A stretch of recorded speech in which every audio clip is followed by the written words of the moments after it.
Hello दोस्तों। आज हम लोग यूपीपीसीएस मेंस का डिटेल एनालिसिस करेंगे और मेरा क्या एक्सपीरियंस रहा यूपीपीसीएस मेंस का वो मैं आपके साथ शेयर करूंगा। हम वीडियो में देखेंगे कि एग्ज़ाम लेवल क्या रहा इस बार का, क्या कोई पैटर्न चेंज हुआ है, और पेपर वाइज एनालिसिस करेंगे। और सबसे इम्पोर्टेंट क्वेश्चंस के सोर्सेज क्या रहे वो हम देखेंगे। इस एग्ज़ाम से 2026 के लिए हम क्या सीख सकते हैं वो भी मैं आपको आगे बताऊंगा। और फिर लास्ट में कि अब हमें आगे क्या करना चाहिए वो देखेंगे। तो सबसे पहले हम अगर एग्ज़ाम लेवल की बात करें तो एग्ज़ाम लेवल पिछले बार की कंपैरिजन में जो भी एग्ज़ाम्स रहे हैं उस हिसाब से मॉडरेट से हार्ड की तरफ रहा है एग्ज़ाम। इसमें इसका क्या कारण है वो हम जब पेपर वाइज एनालिसिस करेंगे तो हम सब्जेक्ट वाइज देखेंगे कि कौन से एग्ज़ाम की वजह से मॉडरेट और कौन से एग्ज़ाम की वजह से ये हार्ड लेवल की तरफ रहा है। फिर भी सबको पता है कि इस बार का GS 1 और GS 2 और GS 5 ये थोड़े से ईजियर साइड पे थे, और GS 3, GS 4 और GS 6 ये थोड़ा सा हार्ड साइड पे थे।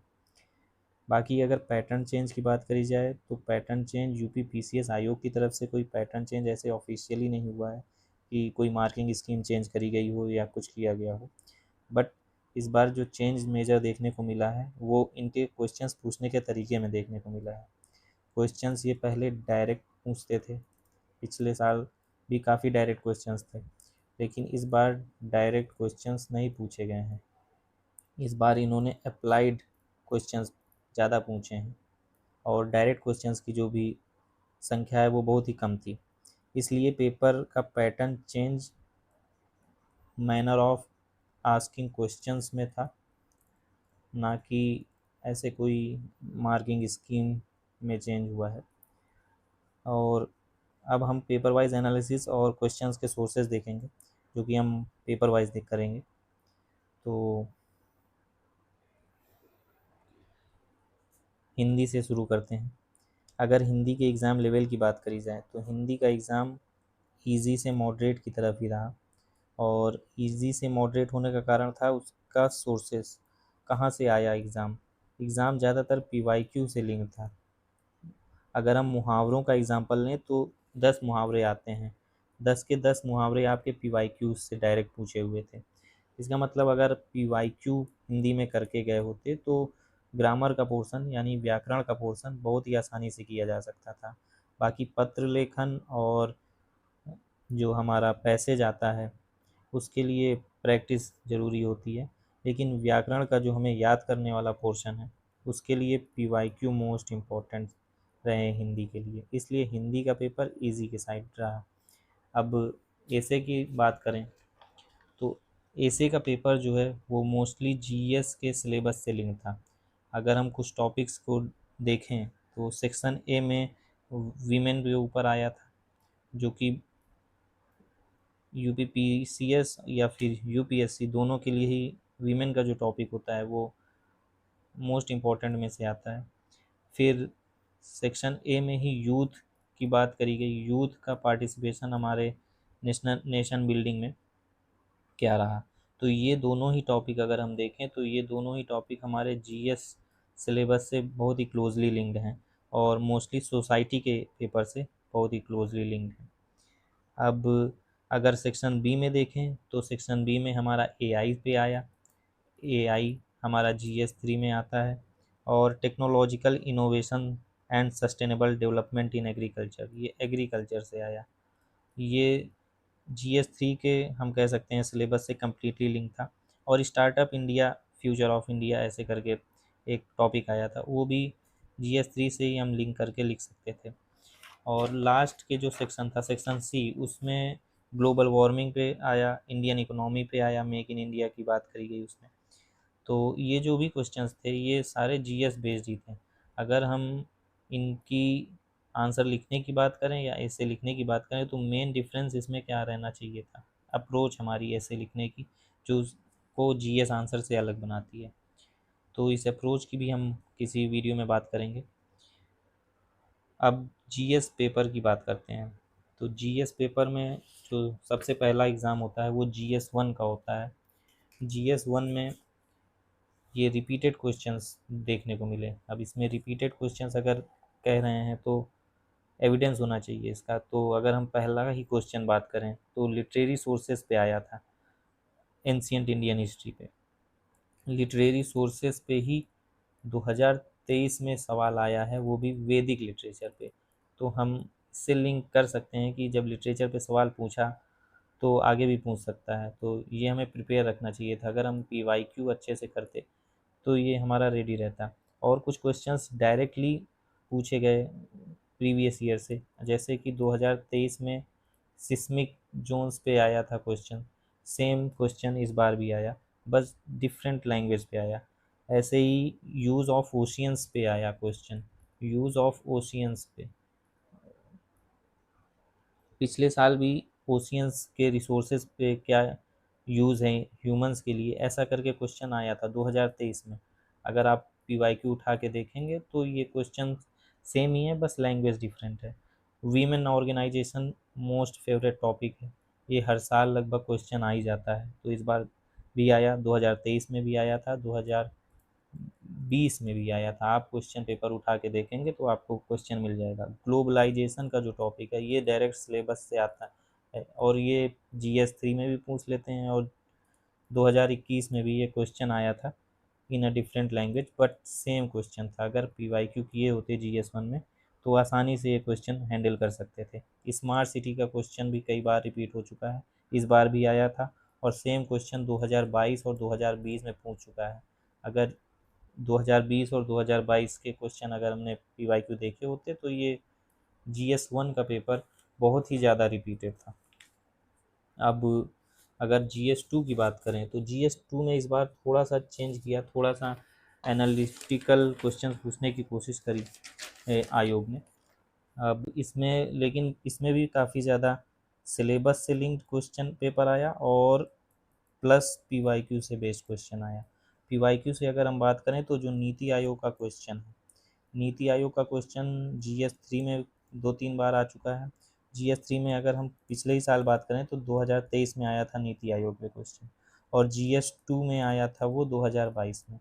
सो पीवाईक्यूज़ का आप रोल देख सकते हैं, डायरेक्ट रिपीटेड क्वेश्चन है। अब इसमें पब्लिक डिस्ट्रीब्यूशन सिस्टम है, PDS, पब्लिक डिस्ट्रीब्यूशन सिस्टम, इसका भी क्वेश्चन 2023 में GS3 पे आया था। अब इस बार इन्होंने GS2 में इसको इंटरलिंक करके पूछ लिया। तो आप इसमें देख सकते हैं कि ओवरलैपिंग इस बार देखने को मिली है सिलेबस में। Role of self help groups, ये डायरेक्ट सिलेबस का टॉपिक है, तो ये हम छोड़ के नहीं जा सकते। और ये रिपीटेड टॉपिक है, 2023 में भी आया, 2022 में भी आया। अगर मैं ये एग्ज़ाम का एनालिसिस कम्प्लीटली करूँगा तो काफ़ी ज़्यादा टाइम लग जाएगा, लेकिन आप देख सकते हैं मैं एग्ज़ाम्पल्स मैंने काफ़ी दे दिए हैं कि पेपर कहाँ से रिपीटेड है। ऐसे ही इंडिया का प्रोग्रेस, हंगर और पॉवर्टी पे, तो ये डायरेक्ट सिलेबस का टॉपिक है, ये भी GS2 में आया, और GS3 में भी इसको पूछ सकते हैं। तो ओवरलैपिंग इस बार बहुत ज़्यादा देखी गई है। ओवरलैपिंग का जो है सिलेबस को उन्होंने, आयोग ने इस बार ज़्यादा किया है। अब हम GS3 की बात करें तो आप सबको पता है कि GS3 जो है ये करंट बेस्ड एग्ज़ाम है, और इसमें साइंस एंड टेक से लिंक करके बहुत ज़्यादा क्वेश्चंस पूछे गए हैं। इस वजह से ये पेपर सबको सबसे डिफ़िकल्ट लगा इस बार का पेपर, क्योंकि बहुत ही ज़्यादा डायनेमिक पेपर था, और इसमें साइंस एंड टेक का जो रोल आयोग ने पूछा वो लोगों को थोड़ा डिफ़िकल्ट लगा। लेकिन अगर हमने इसके भी पीवाईक्यू किए होते तो ये हम हैंडल कर सकते थे पेपर। अगर एग्जांपल लेना चाहें तो पेपर 1 में सेक्शन ए में क्वेश्चन नंबर 1 जो था उसमें की कंपोनेंट्स पूछे थे अप स्ट्रीम और डाउन स्ट्रीम के food processing supply chain management के। सेम क्वेश्चन आया था 2023 में और 2022 में।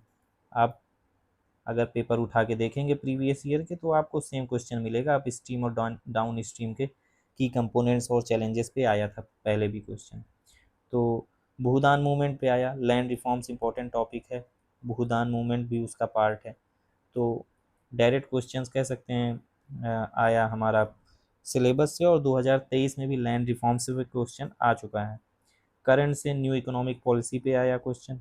डिजिटल अरेस्ट का टॉपिक बहुत ही ज़्यादा चल रहा था, तो ये हम छोड़ के नहीं जा सकते। तो GS3 के लिए इम्पोर्टेंट होता है करंट अफेयर्स के टॉपिक देखना। तो डिजिटल अरेस्ट हमारे सिक्योरिटी के पार्ट में आता है। और अगर हम बात करें ऑर्गेनाइजेशन से क्वेश्चन आया इस बार, थोड़ा DRDO से क्वेश्चन आया, तो ये भी डिफेंस ऑर्गेनाइजेशन में आ जाएगा। इंक्लूसिव ग्रोथ जो है वो हर बार का इनका इम्पोर्टेंट टॉपिक है, हर बार पूछते हैं। 2023 उठा लें, 2022 उठा लें, 2021 उठा लें, इंक्लूसिव ग्रोथ और सोशल जस्टिस ये रिपीटेड टॉपिक हैं, तो ये हम छोड़ के नहीं जा सकते। और फिर स्कीम्स पे क्वेश्चन आते ही हैं GS3 में, तो ये मैं मोटा मोटा एनालिसिस कर रहा हूँ, आपको एग्जांपल्स दिखा रहा हूँ कि आपको PYQs का रोल समझ में आ जाए। सोशल नेटवर्किंग साइट्स पे क्वेश्चन पहले भी आ चुका है, इस बार भी आया, तो आप देख रहे हैं कितना ज़्यादा रिपीटिशन है। तो अगर आपको UPPCS मेंस की तैयारी करनी है तो PYQs का रोल बहुत ही ज़्यादा इम्पोर्टेंट है।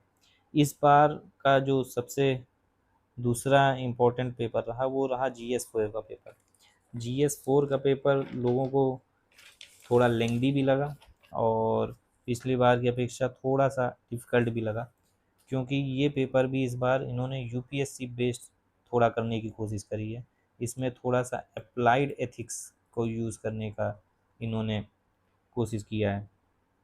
अगर इसमें भी लेकिन हम PYQs का रोल देखें तो इसमें भी बहुत ही इम्पोर्टेंट रोल है, बहुत ही इसमें भी रिपीटेशन देखने को मिला है। जैसे मोरल कोड ऑफ कंडक्ट पे सवाल आया, ये प्रीवियस ईयर से ही उठाया गया सवाल है।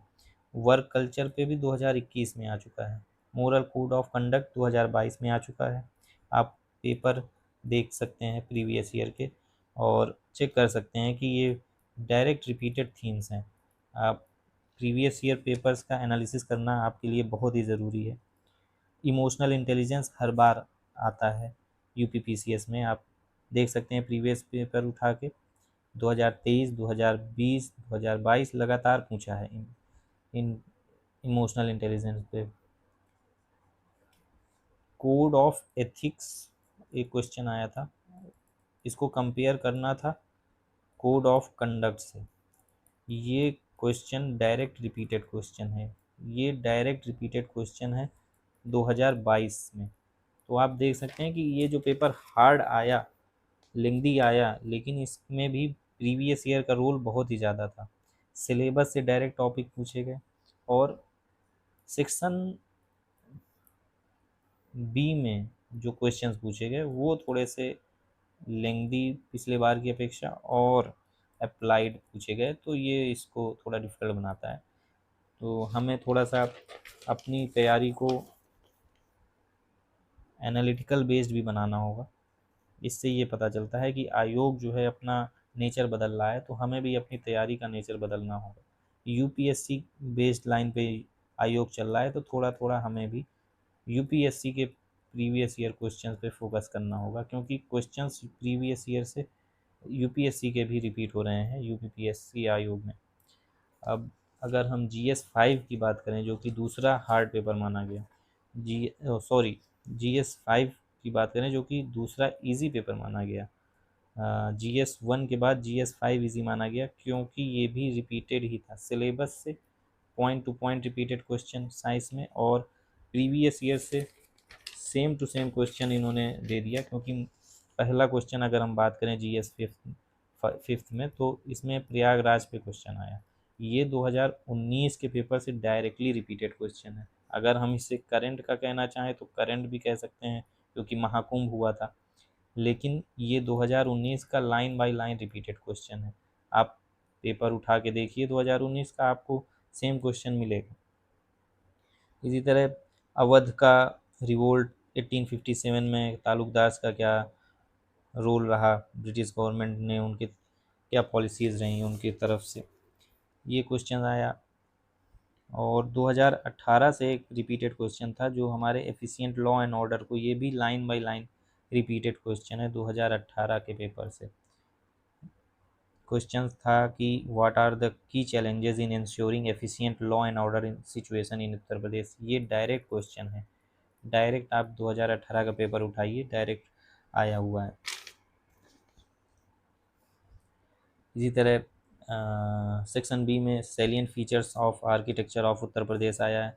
प्रीवियस ईयर में आगरा का पूछ रखा है, तो इससे हम लिंक कर सकते हैं कि ये भी प्रीवियस ईयर से ही थीम उठाई हुई है। अब इसमें आगरा पूछा तो इन यूपी में जो मोस्टली हमारा कंस्ट्रक्शन है वो आगरा में ही मेजर देखने को मिलता है, तो अगर हमें आगरा का भी याद होता, अगर हम PYQ करके गए होते तो यूपी का मोटा मोटा तो लिख ही सकते थे। ऐसे role of Uttar Pradesh Indian freedom movement, ये डायरेक्ट क्वेश्चन रिपीटेड है, 2021 में आया। रिवॉल्यूशनरीज का रोल पूछा था 2021 में। तो ये भी पेपर मोस्टली सिलेबस और हमारे PYQ से ही लिंक्ड था, बस इस बार को थोड़ा सा डायनेमिक कर दिया इस पेपर को बाई एनालिटिकल क्वेश्चंस इन्होंने जो पूछ लिए। इसमें कुछ कुछ क्वेश्चंस इसमें भी इन्होंने एनालिटिकल पूछे।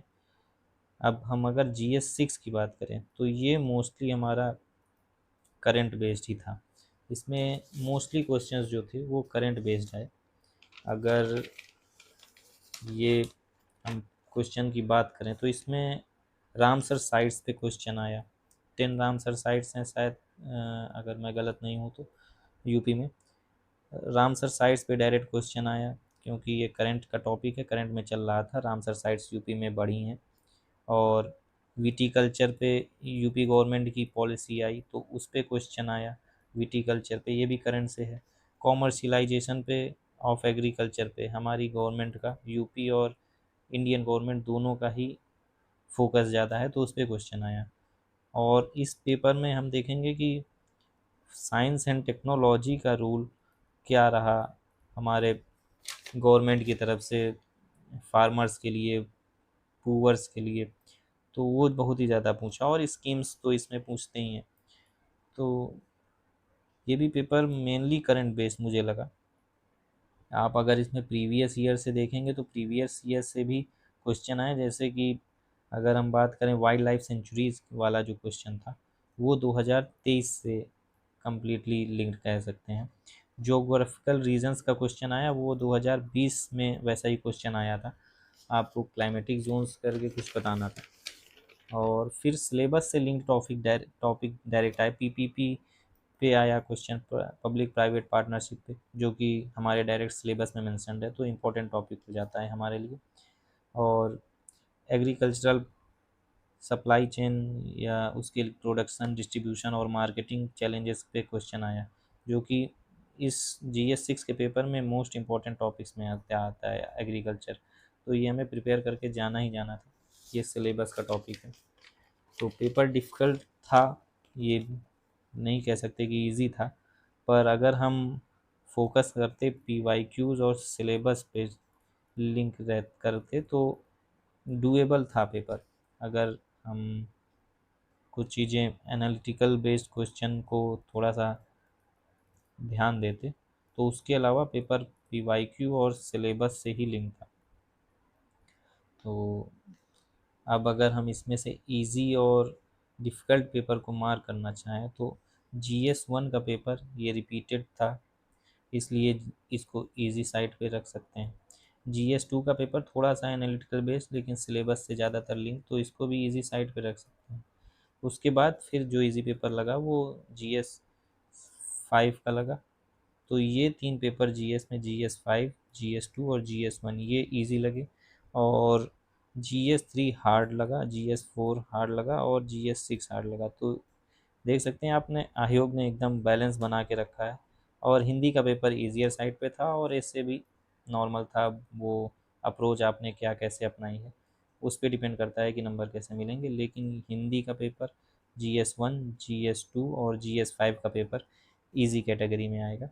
GS3, GS6 और GS4 ये हार्ड में आएंगे। इसीलिए इन्हीं 3 पेपर की वजह से इस बार का पेपर थोड़ा सा मॉडरेट से हार्ड की तरफ कह सकते हैं रहा। अब हम देखेंगे टेक अवेज फॉर 2026, मतलब कि इस पेपर से हम 2026 के लिए क्या सीख सकते हैं। तो 2026 के लिए तो मैं यही कहूँगा कि सिलेबस को याद कर लीजिए, लर्न कर लीजिए इसको कम्प्लीटली। और इस सिलेबस के बाद फिर सबसे इम्पोर्टेंट चीज़ है जो PYQs हैं।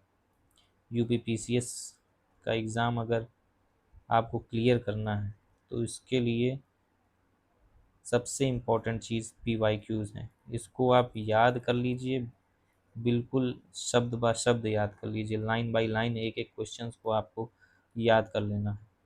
अगर आप ये काम कर लेते हैं, आप सिलेबस याद कर लेते हैं, PYQs कम्प्लीटली याद कर लेते हैं और इसके एडिशन में 10 साल के UPSC के भी याद कर लेते हैं, तो UPPCS मेंस का एग्ज़ाम आपके लिए इजी हो सकता है। और इम्पोर्टेंट चीज़ है कि आपके पास अपने नोट्स होने चाहिए, मेंस के लिए स्पेशली शॉर्ट नोट्स होने चाहिए, और आंसर राइटिंग प्रैक्टिस तो इम्पोर्टेंट है ही, लेकिन सबसे इम्पोर्टेंट ये 3 चीज़ें हैं। और उसमें भी सबसे मोस्ट इम्पॉर्टेंट ये दोनों चीज़ें हैं। आपको सिलेबस याद होना चाहिए, आपको PYQs कम्प्लीटली याद होने चाहिए, विद UPSC के 10 साल के आपको याद होने चाहिए। आगे क्या करना है? अब मैं यही कहूँगा कि हमें एग्ज़ाम के रिज़ल्ट के बारे में ज़्यादा नहीं सोचना चाहिए। रिज़ल्ट 2 से 3 महीने में आता है UPPCS मेंस का, लेकिन उस रिज़ल्ट से पहले हमारे फिर से UPPCS प्री होना है 12 अक्टूबर में, और कुछ दोस्त हमारे BPSC प्री भी दे रहे होंगे जो कि 13 सितंबर को होना है। तो हमें इस एग्ज़ाम के हिसाब से प्रिपरेशन करनी चाहिए।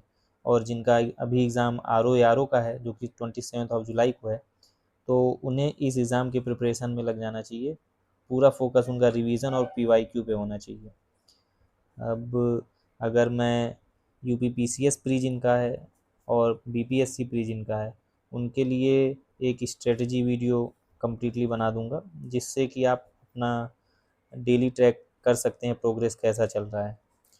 अगर अभी RO का पेपर है तो उसके लिए मैं यही कहना चाहूँगा कि PYQs और रिवीजन यही की है, यही मोस्ट इम्पॉर्टेंट चीज़ है, क्योंकि अब टाइम है नहीं। 27 जुलाई को पेपर है, 26 जुलाई जो है वो आपका ट्रैवलिंग पे जाएगा।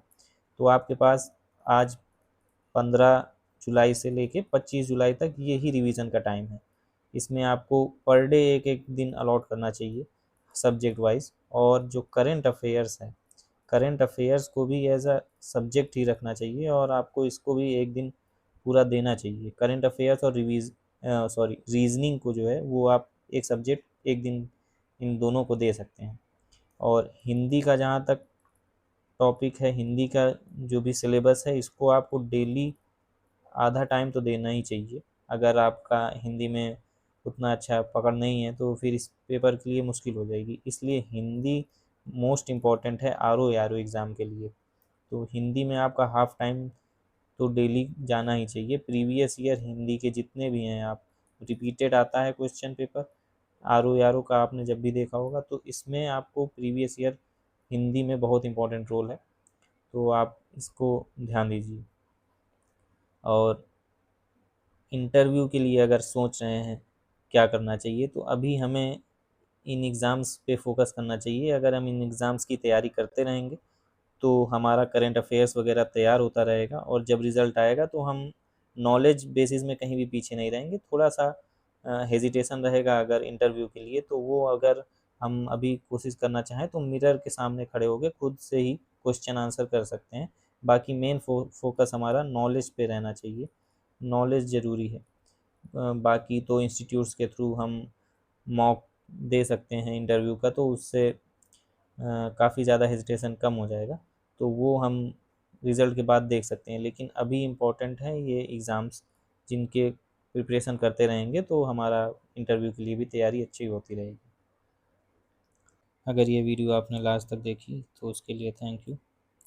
मैंने अपना जो भी एक्सपीरियंस रहा UPPCS मेंस का वो आपके साथ शेयर किया, और उससे जो भी मैंने सीखा वो शेयर करने की कोशिश करी है। बाकी अगर आपका कोई सजेशन हो तो आप बता सकते हैं, और अगर आपको कोई हेल्प या गाइडेंस चाहिए तो उसके लिए आप टेलीग्राम चैनल है वो ज्वाइन कर सकते हैं, लिंक इसका डिस्क्रिप्शन में है। Thank you.